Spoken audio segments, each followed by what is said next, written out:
La syncope est un motif fréquent en médecine et en urgence. Elle correspond à une perte de connaissance brutale, brève et transitoire avec récupération spontanée complète.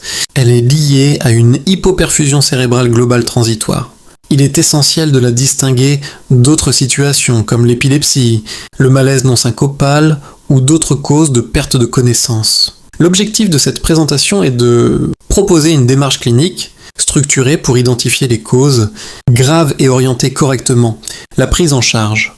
L'évaluation d'une syncope repose sur 4 objectifs principaux. Identifier les causes graves, différencier les formes bénignes des formes à risque, évaluer le risque de récidive et décider de l'hospitalisation.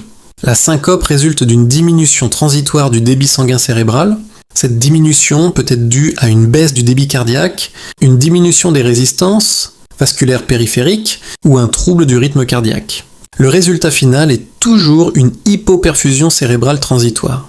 On distingue 4 grands groupes étiologiques. Les syncopes réflexes, les hypotensions orthostatiques, les causes cardiaques et les causes neurologiques. Parmi elles, les causes cardiaques sont les plus graves car elles sont associées à un risque de mort subite. La syncope réflexe est la cause la plus fréquente. Elle survient souvent après un déclencheur comme un stress, une douleur ou une station debout prolongée.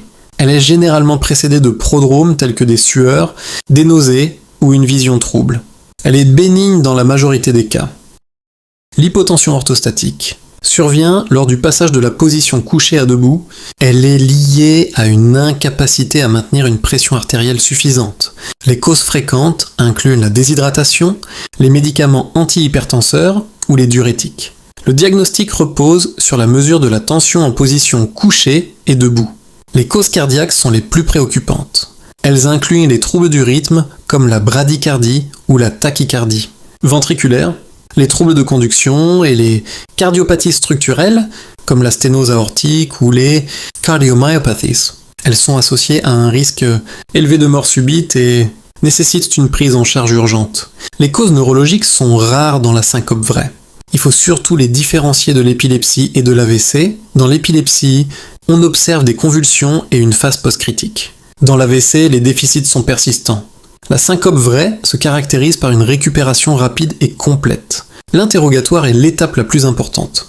Il permet souvent d'orienter le diagnostic. Il faut analyser les circonstances de survenue, les prodromes, la description précise de l'épisode, sa durée, les mouvements anormaux éventuels et la récupération. Les antécédents médicaux, notamment cardiaques, sont essentiels. L'examen clinique comprend la mesure des constantes vitales, la recherche d'une hypotension orthostatique, l'examen cardiovasculaire et l'examen neurologique. Il permet d'orienter rapidement vers une cause bénigne ou grave. Certains signes doivent alerter immédiatement. Une syncope à l'effort, en position couchée, sans prodrome, avec ECG anormal ou antécédent cardiaque et suspecte d'origine cardiaque. Ces situations nécessitent une prise en charge urgente. L'ECG est l'examen de première intention. Le Holter ECG permet de détecter des troubles du rythme intermittent. L'échocardiographie évalue la structure cardiaque.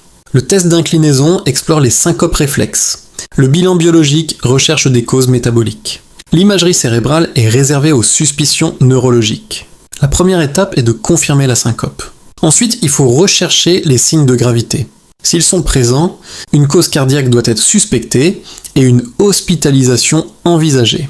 Sinon, l'orientation se fait vers une syncope réflexe, orthostatique ou plus rarement cardiaque selon le contexte. La prise en charge dépend de la cause. Les syncopes réflexes nécessitent surtout des mesures d'éducation et de prévention. Les hypotensions orthostatiques nécessitent une correction des facteurs favorisants. Les causes cardiaques nécessitent une hospitalisation urgente et une prise en charge spécialisée. L'interrogatoire est l'outil diagnostique principal. Toute syncope doit faire éliminer une cause cardiaque. La syncope réflexe est la plus fréquente et généralement bénigne. Les signes de gravité guident la prise de décision clinique. Une approche systématique et structurée permet de poser un diagnostic précis, d'identifier les formes graves et de prévenir les complications, notamment la mort subite.